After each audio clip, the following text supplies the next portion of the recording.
तो चलिए, कैसे हैं आप लोग? होप कि आप लोग फिट एंड फाइन हो गए। जैसा कि हम लोगों ने स्टार्ट किया था molecular basis of inheritance. Chapter के स्टार्ट करने से पहले आपको कुछ चीज़ें बता दें कि कॉन्सेंट्रेट से इधर सुन लीजिए। देखिए, अगर आपको सक्सेसफुल होना है तो आपको उसके पीछे कुछ एफर्ट्स लगाना पड़ेगा। यस आई नो, हमारी जो लाइफ है वो टोटली बहुत ज़्यादा बिजी होती है, लेकिन अगर से हमें सक्सेस होना है तो कुछ तो सैक्रिफाइस करना पड़ेगा। तो उन्हीं सैक्रिफाइस में आप लोगों का सबसे बड़ा जो योगदान होगा वो होगा टाइम। टाइम के ऊपर अल्हम्दुलिल्लाह आप लोगों को टाइम के बारे में बहुत कुछ मालूम है, लेकिन उम्मीद करता हूँ कि आप अपने वक्त को जानेंगे, कीमत को उसकी, और उस पर वर्क करेंगे। तो चलिए, जैसा हम देख रहे थे मॉलिक्यूलर बेसिस ऑफ इनहेरिटेंस, अब जो टॉपिक आता है packaging of eukaryotic DNA. So topic को स्टार्ट करने से पहले आपको बता दें कि वो लोग जो अभी तक हमारे यूट्यूब चैनल को सब्सक्राइब ना किए हो तो उसे फ़ौरन से सब्सक्राइब कर दीजिए। यस, चलिए, होप कि आप लोग अंडरस्टैंड कर चुके होंगे। Packaging of eukaryotic DNA, firstly हमें मालूम करना चाहिए कि यूकैरियोटिक डीएनए क्या है एक्चुअल में। What is eukaryotic DNA?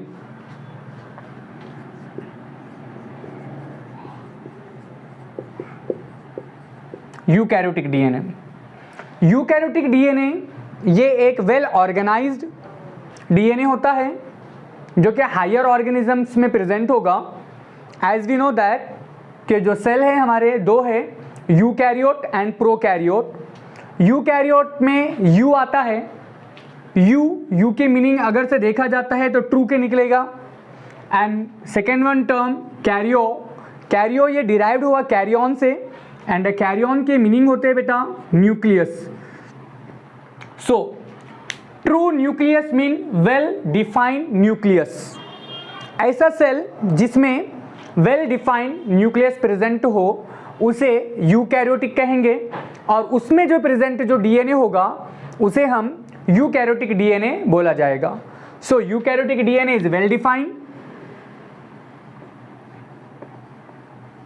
Well organised,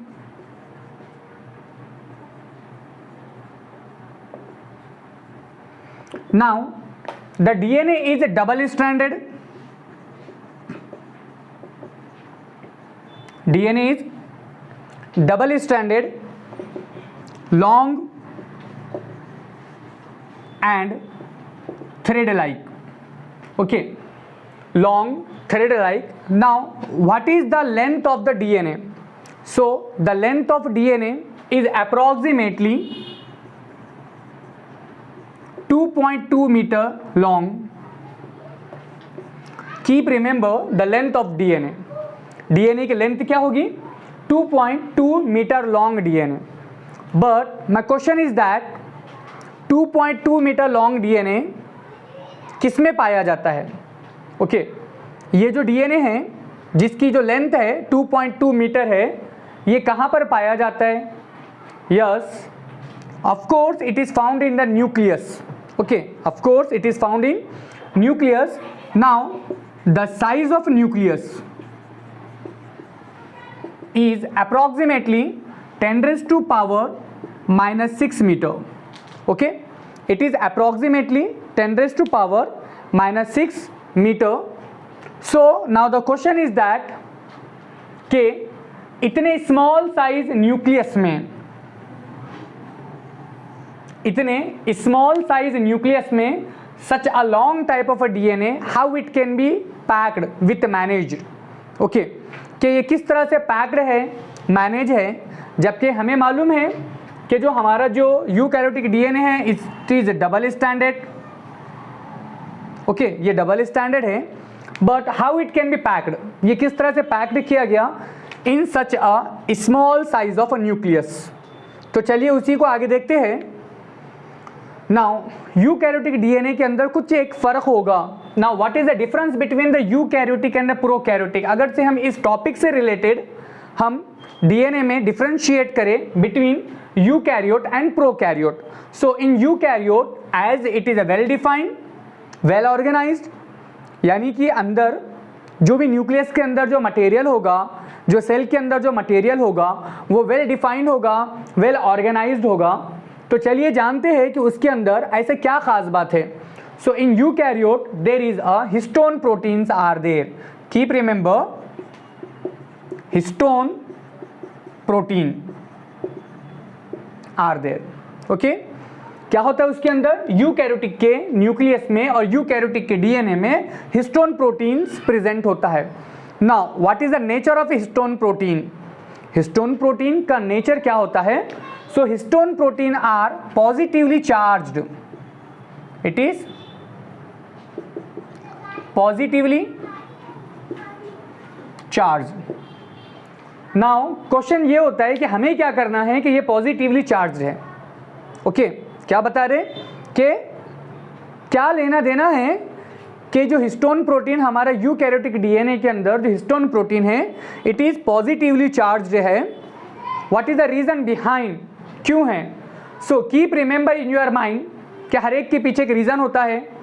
you people are just sitting and watching my YouTube channel, hope कि अभी तक आप लोगों ने सब्सक्राइब कर दिए होंगे आप लोग। चलिए, तो हर एक रीजन के लिए एक रीजन लेकर हम लोग बैठे हुए हैं। तो सेम रीजन यहां पर भी वही होगा कि what is the reason, reason क्या है, वजह क्या है कि why histone protein is positively charge.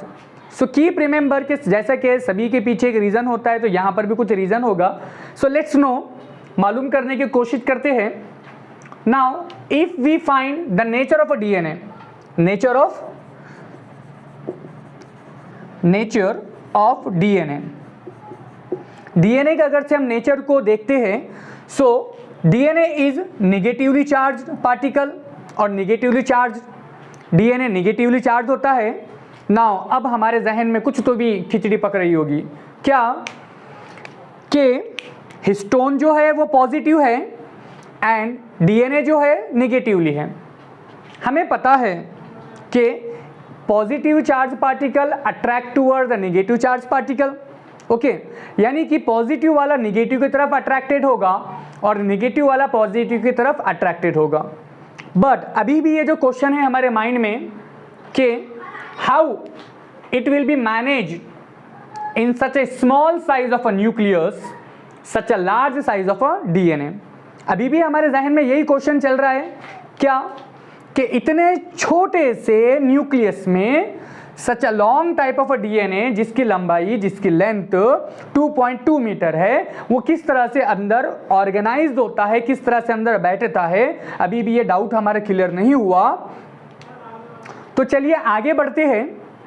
अगर से हम देखें, सपोज कीजिए कि आप कहीं ट्रैवलिंग कर रहे होगे, सपोज ओके, ट्रैवलिंग के ड्यूरेशन में होता कुछ इस तरह से है कि हम लोग देखेंगे कि कुछ लोग जो होते हैं अपना जो सूट केस होगा, उस सूट केस में क्या करेंगे, जो अपने जो भी क्लॉथ हो गए, कपड़े हो गए, जो भी अपने जो सामान होगा उसको अपने सामान को अंदर डाल दिया जाएगा। लेकिन वहाँ पर एक चीज़ देखने में आती है बहुत अच्छी सी, क्या कि सूट का जो सूटकेस जो होता है, बैग होता है, वो छोटा सा साइज होता है।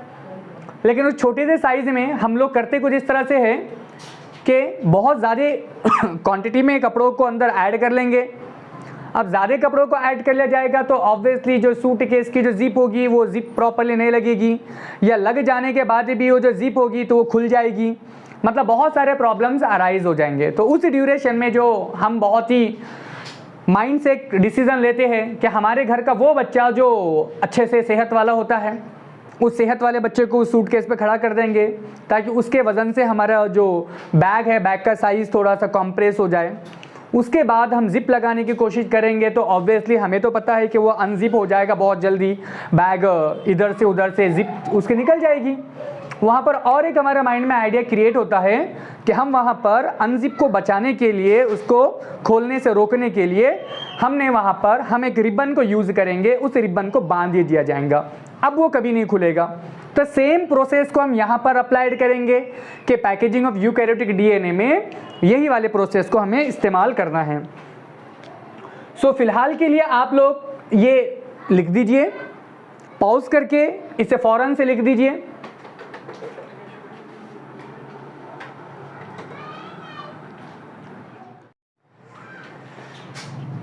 तो चलिए, कैसे हैं आप लोग? होप कि आप लोग फिट एंड फाइन हो गए। जैसा कि हम लोगों ने स्टार्ट किया था molecular basis of inheritance. Chapter के स्टार्ट करने से पहले आपको कुछ चीज़ें बता दें कि कॉन्सेंट्रेट से इधर सुन लीजिए। देखिए, अगर आपको सक्सेसफुल होना है तो आपको उसके पीछे कुछ एफर्ट्स लगाना पड़ेगा। यस आई नो, हमारी जो लाइफ है वो टोटली बहुत ज़्यादा बिजी होती है, लेकिन अगर से हमें सक्सेस होना है तो कुछ तो सैक्रिफाइस करना पड़ेगा। तो उन्हीं सैक्रिफाइस में आप लोगों का सबसे बड़ा जो योगदान होगा वो होगा टाइम। टाइम के ऊपर अल्हम्दुलिल्लाह आप लोगों को टाइम के बारे में बहुत कुछ मालूम है, लेकिन उम्मीद करता हूँ कि आप अपने वक्त को जानेंगे, कीमत को उसकी, और उस पर वर्क करेंगे। तो चलिए, जैसा हम देख रहे थे मॉलिक्यूलर बेसिस ऑफ इनहेरिटेंस, अब जो टॉपिक आता है packaging of eukaryotic DNA. So topic को स्टार्ट करने से पहले आपको बता दें कि वो लोग जो अभी तक हमारे यूट्यूब चैनल को सब्सक्राइब ना किए हो तो उसे फ़ौरन से सब्सक्राइब कर दीजिए। यस, चलिए, होप कि आप लोग अंडरस्टैंड कर चुके होंगे। Packaging of eukaryotic DNA, firstly हमें मालूम करना चाहिए कि यूकैरियोटिक डीएनए क्या है एक्चुअल में। What is eukaryotic DNA?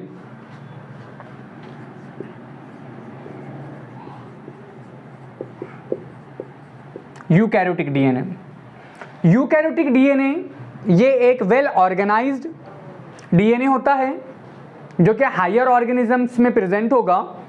As we know that कि जो सेल है हमारे दो है, यूकैरियोट एंड प्रोकैरियोट। यूकैरियोट में यू आता है, यू के मीनिंग अगर से देखा जाता है तो ट्रू के निकलेगा। And second one term Cairo ये डिराइव्ड हुआ कैरियन से, एंड कैरियन के मीनिंग होते हैं बेटा nucleus. So true nucleus mean well defined nucleus. ऐसा सेल जिसमें वेल डिफाइंड न्यूक्लियस प्रेजेंट हो उसे यूकैरियोटिक कहेंगे, और उसमें जो प्रेजेंट जो डीएनए होगा उसे हम यूकैरियोटिक डीएनए बोला जाएगा। So eukaryotic DNA is well defined, well organised,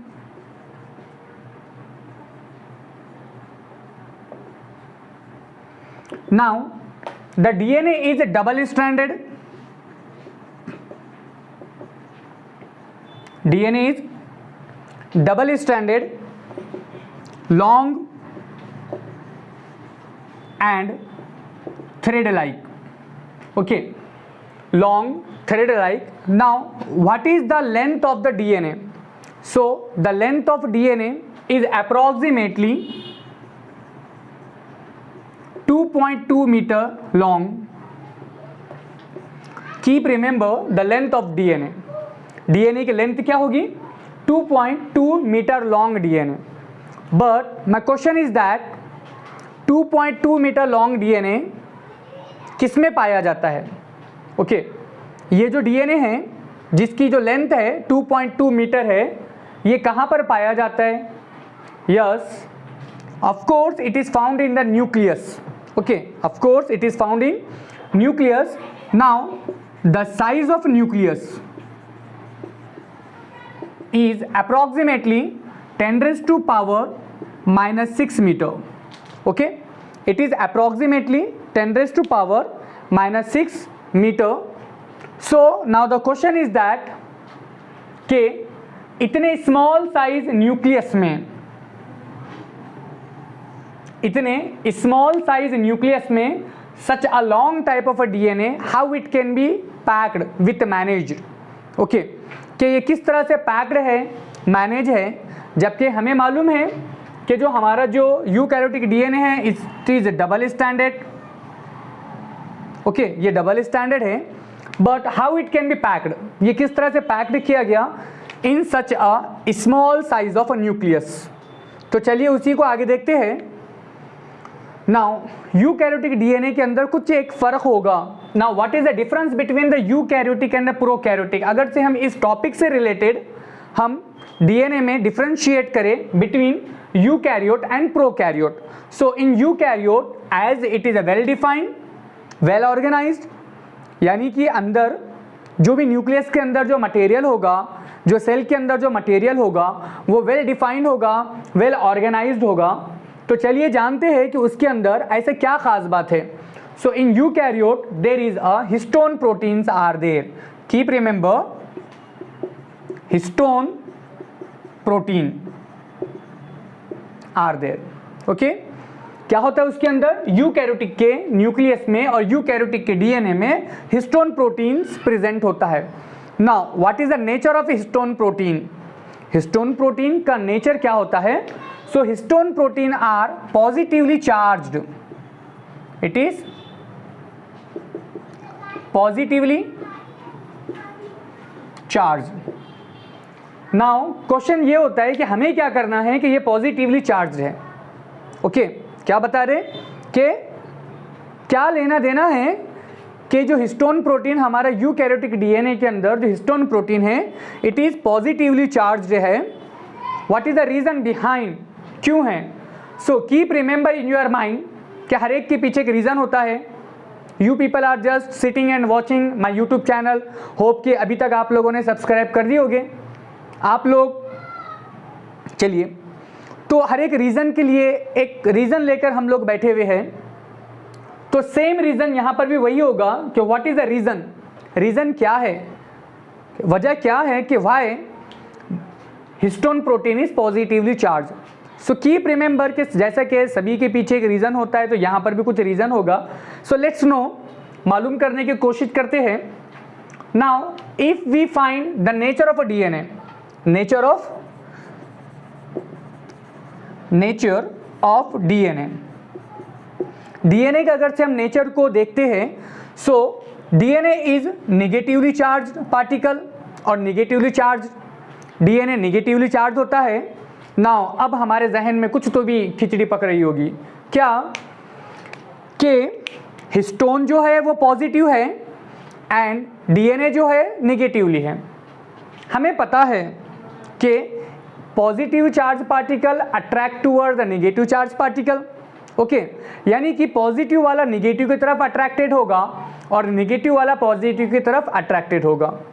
but अभी भी ये जो क्वेश्चन है हमारे माइंड में कि how it will be manage in such A small size of a nucleus, such a large size of a DNA. अभी भी हमारे जहन में यही क्वेश्चन चल रहा है, क्या कि इतने छोटे से न्यूक्लियस में such a long type of a DNA जिसकी लंबाई, जिसकी लेंथ 2.2 मीटर है, वो किस तरह से अंदर ऑर्गेनाइज्ड होता है, किस तरह से अंदर बैठता है। अभी भी ये डाउट हमारा क्लियर नहीं हुआ। तो चलिए आगे बढ़ते हैं। अगर से हम देखें, सपोज कीजिए कि आप कहीं ट्रैवलिंग कर रहे होगे, सपोज ओके, ट्रैवलिंग के ड्यूरेशन में होता कुछ इस तरह से है कि हम लोग देखेंगे कि कुछ लोग जो होते हैं अपना जो सूट केस होगा, उस सूट केस में क्या करेंगे, जो अपने जो भी क्लॉथ हो गए, कपड़े हो गए, जो भी अपने जो सामान होगा उसको अपने सामान को अंदर डाल दिया जाएगा। लेकिन वहाँ पर एक चीज़ देखने में आती है बहुत अच्छी सी, क्या कि सूट का जो सूटकेस जो होता है, बैग होता है, वो छोटा सा साइज होता है। लेकिन उस छोटे से साइज में हम लोग करते कुछ इस तरह से है कि बहुत ज़्यादा क्वांटिटी में कपड़ों को अंदर ऐड कर लेंगे। अब ज़्यादा कपड़ों को ऐड कर लिया जाएगा तो ऑब्वियसली जो सूटकेस की जो जिप होगी वो जिप प्रॉपर्ली नहीं लगेगी, या लग जाने के बाद भी वो जो जिप होगी तो वो खुल जाएगी। मतलब बहुत सारे प्रॉब्लम्स अराइज हो जाएंगे। तो उस ड्यूरेशन में जो हम बहुत ही माइंड से एक डिसीज़न लेते हैं कि हमारे घर का वो बच्चा जो अच्छे से सेहत वाला होता है, उस सेहत वाले बच्चे को उस सूटकेस पे खड़ा कर देंगे ताकि उसके वज़न से हमारा जो बैग है, बैग का साइज़ थोड़ा सा कॉम्प्रेस हो जाए। उसके बाद हम जिप लगाने की कोशिश करेंगे तो ऑब्वियसली हमें तो पता है कि वो अनजिप हो जाएगा बहुत जल्दी, बैग इधर से उधर से जिप उसके निकल जाएगी। वहाँ पर और एक हमारे माइंड में आइडिया क्रिएट होता है कि हम वहाँ पर अनजिप को बचाने के लिए, उसको खोलने से रोकने के लिए हमने वहाँ पर हम एक रिबन को यूज़ करेंगे, उस रिबन को बांध दिया जाएगा, अब वो कभी नहीं खुलेगा। तो सेम प्रोसेस को हम यहाँ पर अप्लाइड करेंगे कि पैकेजिंग ऑफ यूकैरियोटिक डीएनए में यही वाले प्रोसेस को हमें इस्तेमाल करना है। सो फिलहाल के लिए आप लोग ये लिख दीजिए, पॉज करके इसे फौरन से लिख दीजिए।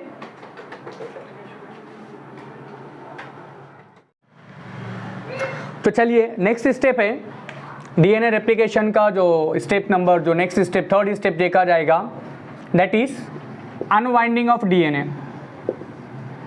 अनवाइंडिंग ऑफ डीएनए, इसे अनजिप भी बोला जाता है, अनवाइंडिंग ऑफ डीएनए भी बोला जाता है। जैसा हमें मालूम है कि डीएनए ये highly coiled structure, helical structure होता है। मतलब अगर से हम डीएनए के स्ट्रक्चर को चेक करते हैं तो डीएनए के स्ट्रक्चर हमें कुछ इस तरह से स्ट्रक्चर दिखाई देगा। ओके, यहाँ पर हम सिंगल डायरेक्शन वाला डीएनए यूज करके बताएंगे। ओके, यहाँ पर इस तरह से बताया गया था। यहाँ पर हमने डीएनए के स्टैंड को नाम दिया गया था, first one is the 5 and second one is the 3 and 3 to 5। यहाँ पर होगा क्या, डीएनए का अनवाइंडिंग होगा, unwinding of DNA. Unwinding of DNA के लिए done by helicase enzyme. Helicase enzyme, remember helicase enzyme is responsible for unwinding of DNA. याद रहे कि ये जो हेलिकेस एंजाइम है ये डीएनए को अनवाइंड करता है, डीएनए को पेज खोलता है फ्रॉम बोथ द डायरेक्शन। ये दोनों भी डायरेक्शन से पेज को खोलेगा, उसके कॉइल को अनकॉइल करेगा। ये जब अनकॉइल करेगा तो यहाँ पर डीएनए के स्ट्रक्चर कुछ इस तरह से बन जाएगा, देखिए। ओके, डीएनए अभी तक तो कॉइल वाला स्ट्रक्चर इस तरह से स्ट्रक्चर में था डीएनए। नाउ डीएनए कुछ ऐसा स्ट्रक्चर बन जाएगा। DNA is look like inverted Y shape structure. DNA ये इन्वर्टेड वाई शेप स्ट्रक्चर दिखाई देगा, जो उल्टा वाई शक्ल का दिखाई दे रहा है। इस इन्वर्टेड वाई शेप स्ट्रक्चर को हम बोलते हैं रेप्लिकेशन फॉर्क। इसे क्या बोला जाएगा, रेप्लिकेशन फॉर्क। ये डीएनए क्या हो गया, यहां पर अब सेपरेट हो गया। सेपरेट होने के बाद जैसे हमें पता है कि यहाँ पर डबल बॉन्डेड, एटी के बीच में डबल बॉन्डेड था। Similarly guanine and cytosine have triple bonded. Here adenine, thymine, guanine and cytosine.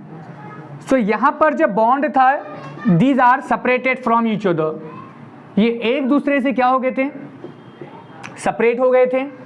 Suppose here adenine, here guanine, cytosine, thymine, adenine, guanine, cytosine, thymine and adenine. ये nitrogen के base पे suppose कीजिए present थी।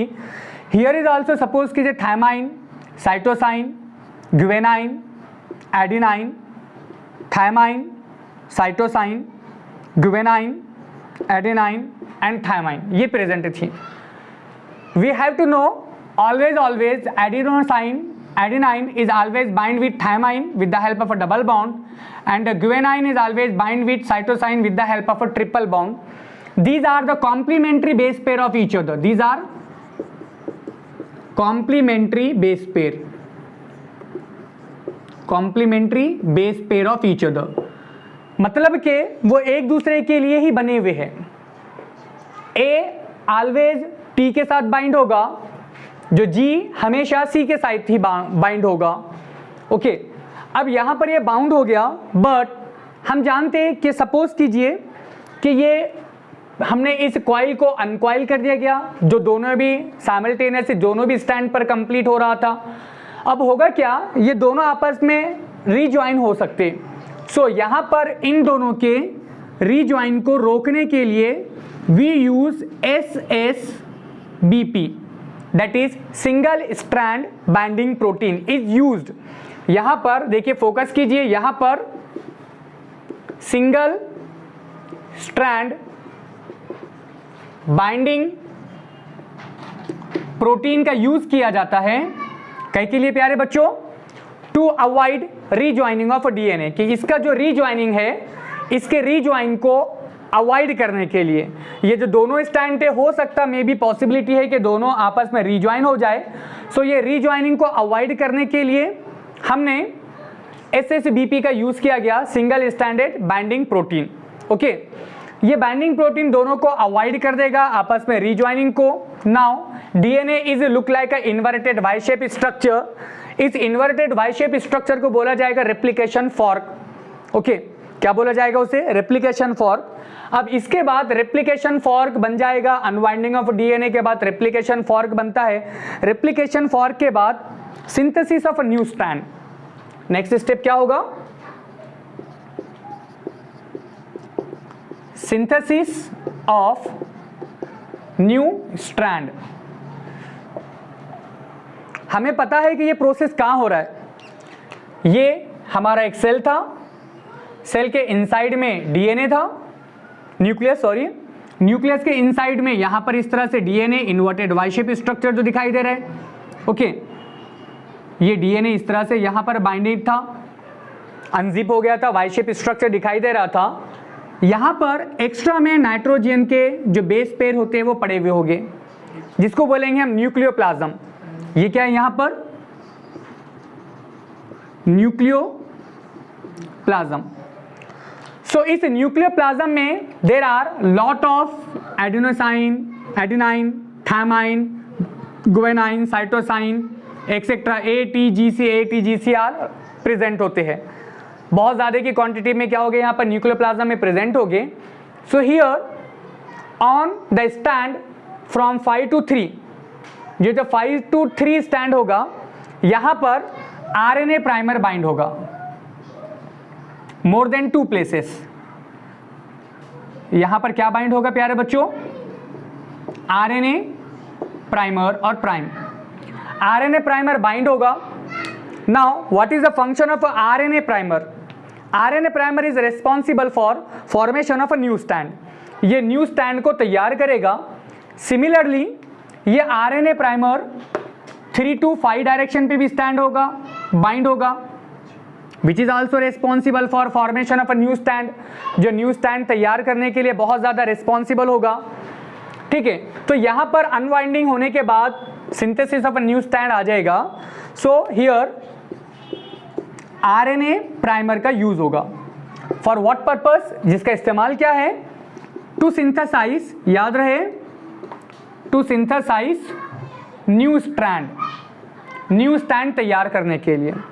सो ये जो RNA primer होता है, इसकी एक कैपेसिटी होती है, इसकी एक सलाहियत होती है, प्रॉपर्टी होती है कि ये न्यूक्लियोप्लाज्म, यानी कि इसके सराउंडिंग में जो भी न्यूक्लियोप्लाज्म है, न्यूक्लियस के अंदर जो भी jelly like material, watery substance present होगा, जिसे न्यूक्लियोप्लाज्म बोलेंगे। न्यूक्लियो स्टैंड करता है बेटा न्यूक्लियस के लिए, एंड द प्लाज्म स्टैंड करता है हमारे पास jelly like material, watery substance, mucus material, चिपचिपा मादा, म्यूकस होगा, वाटरी सब्सटेंस होगा, उसके लिए हम बोला जाता है plasm. So jelly like material present in the nucleus called nucleoplasm as like the cytoplasm। जैसा कि साइटोप्लाज्म है कि सेल के अंदर जो जेली लाइक मटेरियल प्रेजेंट होगा उसे हम साइटोप्लाज्म बोला जाएगा। तो ये प्रेजेंट था। अब ये लोअर डायरेक्शन में नीचे बढ़ेगा। सपोज कीजिए, no need to suppose, obviously it will be happen here guanine is there. We know that guanine cytosine का कॉम्प्लीमेंट्री बेस पेयर है। सो यहाँ पर क्या होगा कि ये जो RNA प्राइमर है, यहाँ पर इसको बाइंड कराएगा किसके साथ?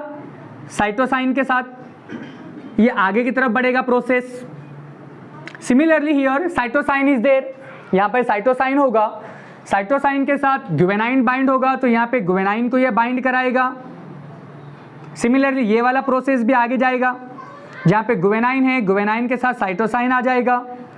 As like cytosine bind with the guanine, thymine ये एडेनाइन के साथ बाइंड होगा एंड एडेनाइन ये थायमाइन के साथ बाइंड होगा। मतलब ये प्रोसेस जो है ये थोड़ा सा फास्ट स्टैंड होगी। क्या होगी? ये फास्ट होगी क्योंकि ये प्रोसेस कंटिन्यूअस में चलते आ रहे हैं। थायमाइन ये एडेनाइन के साथ बाइंड होगा एंड एडेनाइन ये थायमाइन के साथ बाइंड होगा। लेकिन ये जो बॉन्ड होगा ये हाइड्रोजन बॉन्ड था, बट यहां पर जो बॉन्ड होगा ये बॉन्ड फास्फोडाइस्टर बॉन्ड कहलाएगा। Which one? फास्फोडाइस्टर।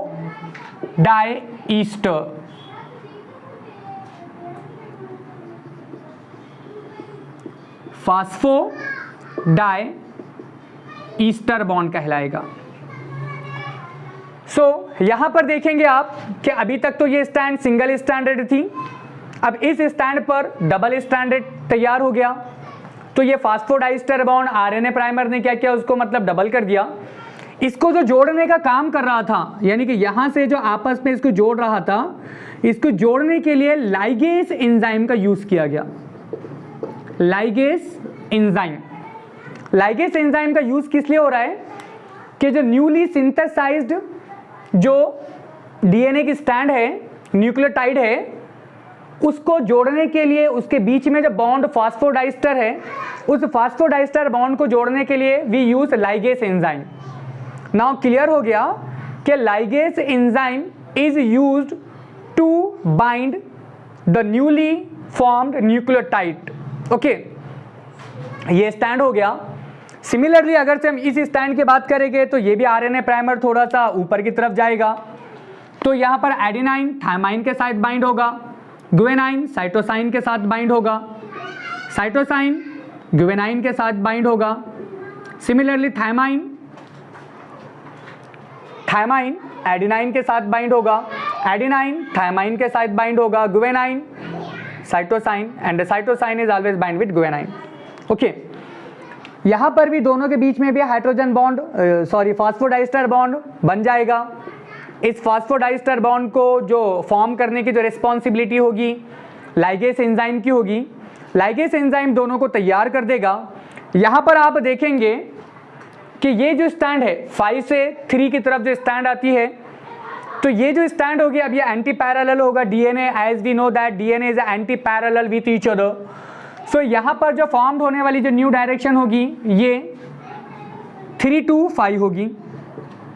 ओके, सो इस स्टैंड को हम लैगिंग स्टैंड कहा जाता है। इस स्टैंड को क्या बोला गया? Lagging strand. और इस स्टैंड जो कि नीचे से ऊपर की तरफ जा रही है, इस स्टैंड को बोला जाता है लीडिंग स्टैंड। लीडिंग स्ट्रैंड एक है लैगिंग स्टैंड और एक है लीडिंग स्टैंड। ये जो आप देखेंगे, मैं यहां थोड़ा सा मेट रहा हूं। लैगिंग स्टैंड पर 2 आरएनए प्राइमर बाइंड थे, तो it is a fast stand, but it is a discontinuous stand. It is discontinuous as compared to the leading stand. It is a slow but continuous.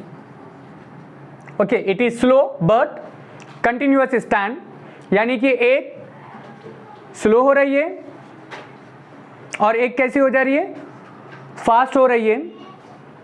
यहां पर आप देखेंगे कि ये दोनों आरएनए प्राइमर जहां पर मिलते हैं उसे बोला जाता है ओकाज़की फ्रैगमेंट। इसे बोला जाएगा Okazaki fragment after the discovery by the Okazaki. Scientist जो ओकाज़की है उसने डिस्कवर करके बताया ओकाज़की को, so by the name we called Okazaki fragment. So यहां पर एक सिंगल स्टैंडर्ड डीएनए, जो अभी तक डीएनए सिंगल स्टैंडर्ड यहां पर दिखाई दे रहा था, यहां पर डबल स्टैंडर्ड डीएनए में कन्वर्ट हो जाएगा। मतलब कि जो एक सिंगल स्टैंडर्ड का डीएनए है वो इट बिकम डबल स्टैंडर्ड में कन्वर्ट हो जाएगा। मतलब जो हमारे पास जो डीएनए रेप्लिकेशन का डेफिनेशन देखा गया था कि रेप्लिका के मीनिंग देखा गया था कि to duplicate, to make duplicate, duplicate copy तैयार करने के प्रोसेस को बोला गया था। सो यहाँ पर आप देखेंगे कि डीएनए जो होता है वो सेमी कंजर्वेटिव मोड में काम करता है। क्या में काम करता है? सेमी कंजर्वेटिव मेथड में। हमें मालूम है कि सेमी की मीनिंग आते हैं हाफ, ओके, आधा। कंजर्व मीन सेफ करना, उसको थोड़ा सा उठा के रख देना। तो यहाँ पे कैसा हो रहा था अभी तक के, सपोज कीजिए कि ये वाला ओल्ड स्टैंड थे, पैरेंटल डीएनए था,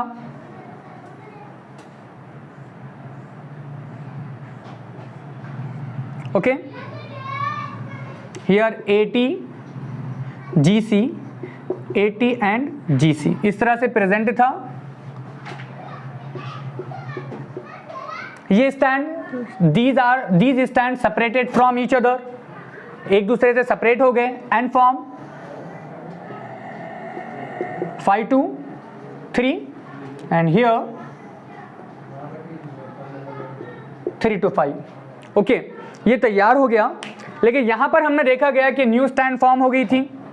so that one stand is a new stand, okay. ये स्टैंड क्या कहलाएंगे? हमारी न्यू स्टैंड। जो न्यू फॉर्म्ड स्टैंड है यहाँ पर 3 to 5 है और यहाँ पर 5 to 3 है। Stands of a DNA are anti parallel with each other. ये दोनों क्या हो गए यहाँ पर? फिर अब एक दूसरे के लिए पेयर कर देंगे, ओके।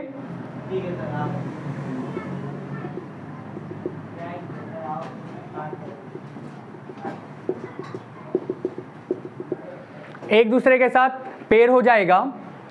आफ्टर पेयरिंग, ये सब कुछ प्रोसेस होने के बाद हम देखेंगे the newly form DNA have 50% old and 50% new stand. यहां पर देखेंगे तो ये जो रेड कलर से रिप्रेजेंट किया हुआ है दैट इज न्यू स्टैंड जो कि 50% है and that one stand is old parental strand जो कि 50% है। मतलब कि जब न्यूली फॉर्म्ड डीएनए में the newly formed DNA have 50% parental strand and a 50% new strand. For that one purpose, half, that is the semi strand of a DNA is stored or conserved in newly formed DNA. आप देखेंगे कि जो newly formed DNA है उसमें क्या हो गया कि half of strand is a parental and half of strand is the new. एक खुद की है और एक पैरेंटल है। तो यहाँ पर क्या हो गया? हमारे पास सेमी कंजर्वेटिव हो गया। मतलब कि we conserve the 50% strand of a parent. So इस प्रोसेस को semi conservative mode of replication भी बोला जाता है। सो देखिए, शॉर्ट समराइज करके देख लिया जाएगा। शॉर्ट समराइज में होगा क्या बेटा? Look at here. डीएनए सबसे पहले हमने देखा गया auto catalytic function and hetero catalytic function. उसके बाद देखा गया कि डीएनए किस तरह से अनकॉइल होता है, डीएनए अनवाइंड होता है एंजाइम की जरिए से। उसके बाद डीएनए रेप्लिकेशन फॉर्क तैयार करेगा, अनवाइंडिंग होगा, हेलिकेज उसको डीएनए स्टैंड को सेपरेट कर देगा। सेपरेट करने के बाद रेप्लिकेशन फॉर्क बन जाएगा, वाई शेप स्ट्रक्चर। उसके बाद सिंथेसिस ऑफ न्यू स्टैंड तैयार हो जाएगा। न्यू स्टैंड क्या किस तरह से तैयार होगा कि न्यू स्टैंड आरएनए प्राइमर उस न्यू स्टैंड को जोड़ना चालू करेगा। इस सारे प्रोसेस में a DNA can form a duplicate copy of a DNA. एक डीएनए आइडेंटिकल डीएनए अपने डुप्लीकेट आइडेंटिकल डीएनए को तैयार कर देगा। इस सारे प्रोसेस को बोला गया डीएनए रेप्लिकेशन। इस डीएनए रेप्लिकेशन में प्यारे बच्चों कॉन्सेंट्रेट से सुन लीजिए, 50% is the parental stand and 50% is the newly form DNA. For that one purpose, यही वजह रही है कि हमने डीएनए रेप्लिकेशन को semi conservative mode of replication बोला गया। एग्जाम में देखिए क्वेश्चन को किसी तरह से कंफ्यूज करके पूछ सकता है, बट हमें तो देखना है क्या आइदर एग्जाम में डायरेक्टली पूछेगा कि डीएनए रेप्लिकेशन, ओके ना, या फिर semi conservative mode of replication. ठीक है। If you have any doubt, any question regarding the topic, so आप लोग कमेंट सेक्शन में कमेंट करके ज़रूर पूछ सकते हैं। होप कि आप लोग इस टॉपिक को क्लियरली अंडरस्टैंड कर चुके होंगे। याद रहे चैनल को हमारे सब्सक्राइब करना ना भूलें, साथ ही बेल आइकॉन को भी दबा लें, ठीक है।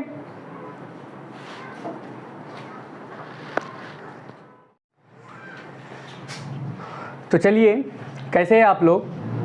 होप कि आप लोग फिट एंड फाइन हो गए। जैसा कि हम लोगों ने स्टार्ट किया था molecular basis of inheritance. Chapter के स्टार्ट करने से पहले आपको कुछ चीज़ें बता दें कि कॉन्सेंट्रेट से इधर सुन लीजिए। देखिए, अगर आपको सक्सेसफुल होना है तो आपको उसके पीछे कुछ एफर्ट्स लगाना पड़ेगा। यस आई नो, हमारी जो लाइफ है वो टोटली बहुत ज़्यादा बिजी होती है, लेकिन अगर से हमें सक्सेस होना है तो कुछ तो सैक्रिफाइस करना पड़ेगा। तो उन्हीं सैक्रिफाइस में आप लोगों का सबसे बड़ा जो योगदान होगा वो होगा टाइम। टाइम के ऊपर अल्हम्दुलिल्लाह आप लोगों को टाइम के बारे में बहुत कुछ मालूम है, लेकिन उम्मीद करता हूँ कि आप अपने वक्त को जानेंगे, कीमत को उसकी, और उस पर वर्क करेंगे। तो चलिए, जैसा हम देख रहे थे मॉलिक्यूलर बेसिस ऑफ इनहेरिटेंस, अब जो टॉपिक आता है packaging of eukaryotic DNA. So topic को स्टार्ट करने से पहले आपको बता दें कि वो लोग जो अभी तक हमारे यूट्यूब चैनल को सब्सक्राइब ना किए हो तो उसे फ़ौरन से सब्सक्राइब कर दीजिए। यस, चलिए, होप कि आप लोग अंडरस्टैंड कर चुके होंगे। Packaging of eukaryotic DNA, firstly हमें मालूम करना चाहिए कि यूकैरियोटिक डीएनए क्या है एक्चुअल में। What is eukaryotic DNA?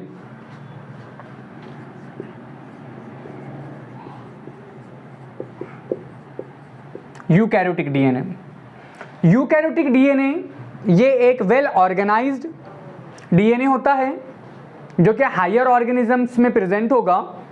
As we know that कि जो सेल है हमारे दो है, यूकैरियोट एंड प्रोकैरियोट। यूकैरियोट में यू आता है, यू के मीनिंग अगर से देखा जाता है तो ट्रू के निकलेगा।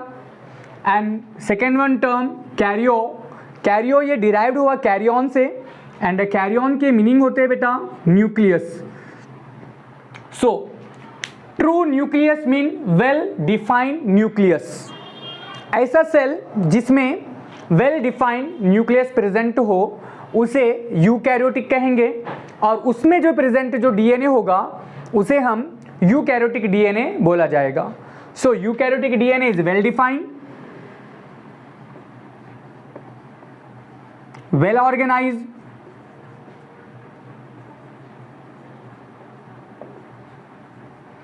now the DNA is double stranded.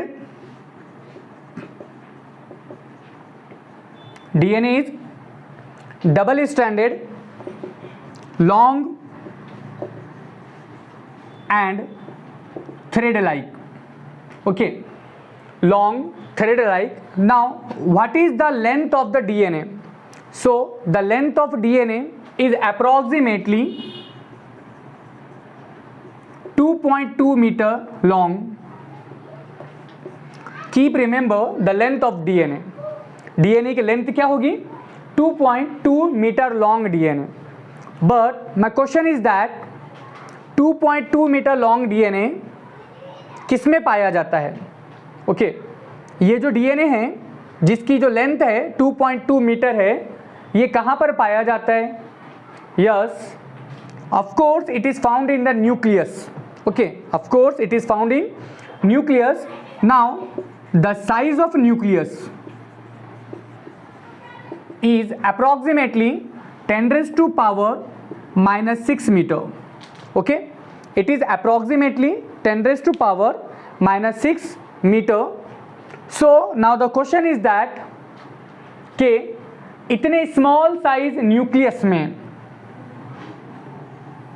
इतने स्मॉल साइज न्यूक्लियस में such a long type of a DNA, how it can be packed with managed.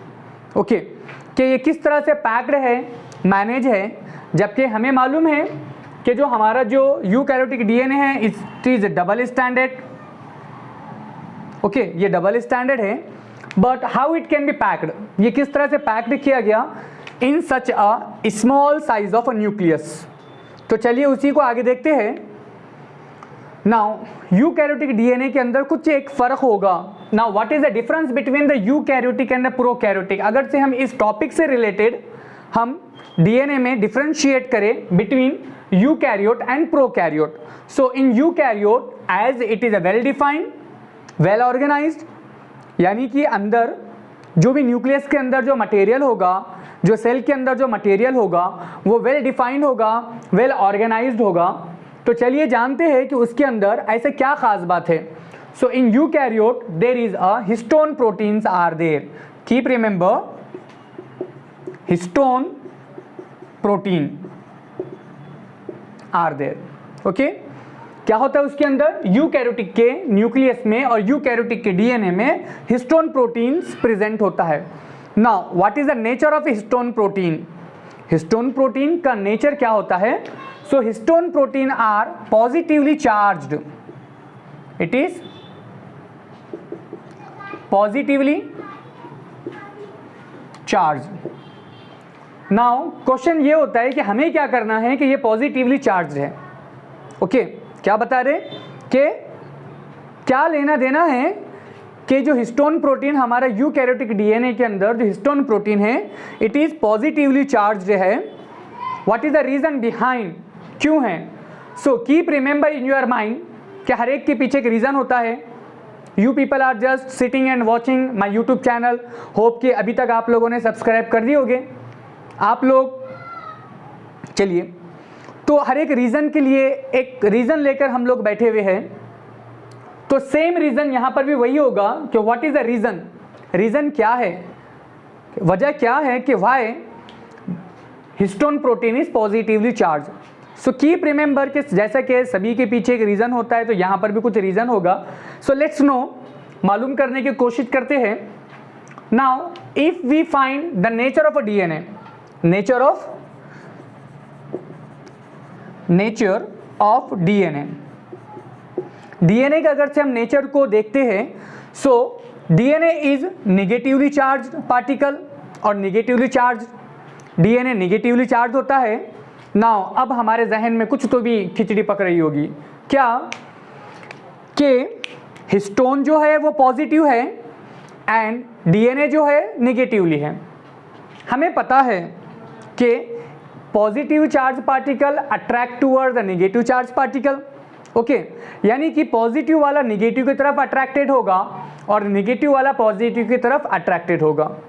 But अभी भी ये जो क्वेश्चन है हमारे माइंड में कि how it will be manage in such A small size of a nucleus, such a large size of a DNA. अभी भी हमारे जहन में यही क्वेश्चन चल रहा है, क्या कि इतने छोटे से न्यूक्लियस में such a long type of a DNA जिसकी लंबाई, जिसकी लेंथ 2.2 मीटर है, वो किस तरह से अंदर ऑर्गेनाइज्ड होता है, किस तरह से अंदर बैठता है। अभी भी ये डाउट हमारा क्लियर नहीं हुआ। तो चलिए आगे बढ़ते हैं। अगर से हम देखें, सपोज कीजिए कि आप कहीं ट्रैवलिंग कर रहे होगे, सपोज ओके, ट्रैवलिंग के ड्यूरेशन में होता कुछ इस तरह से है कि हम लोग देखेंगे कि कुछ लोग जो होते हैं अपना जो सूट केस होगा, उस सूट केस में क्या करेंगे, जो अपने जो भी क्लॉथ हो गए, कपड़े हो गए, जो भी अपने जो सामान होगा उसको अपने सामान को अंदर डाल दिया जाएगा। लेकिन वहाँ पर एक चीज़ देखने में आती है बहुत अच्छी सी, क्या कि सूट का जो सूटकेस जो होता है, बैग होता है, वो छोटा सा साइज़ होता है। लेकिन उस छोटे से साइज़ में हम लोग करते कुछ इस तरह से है कि बहुत ज़्यादा क्वांटिटी में कपड़ों को अंदर ऐड कर लेंगे। अब ज़्यादा कपड़ों को ऐड कर लिया जाएगा तो ऑब्वियसली जो सूटकेस की जो जिप होगी वो जिप प्रॉपर्ली नहीं लगेगी, या लग जाने के बाद भी वो जो जिप होगी तो वो खुल जाएगी। मतलब बहुत सारे प्रॉब्लम्स अराइज हो जाएंगे। तो उस ड्यूरेशन में जो हम बहुत ही माइंड से एक डिसीज़न लेते हैं कि हमारे घर का वो बच्चा जो अच्छे से सेहत वाला होता है, उस सेहत वाले बच्चे को उस सूटकेस पे खड़ा कर देंगे ताकि उसके वज़न से हमारा जो बैग है, बैग का साइज़ थोड़ा सा कॉम्प्रेस हो जाए। उसके बाद हम जिप लगाने की कोशिश करेंगे तो ऑब्वियसली हमें तो पता है कि वो अनजिप हो जाएगा बहुत जल्दी, बैग इधर से उधर से जिप उसके निकल जाएगी।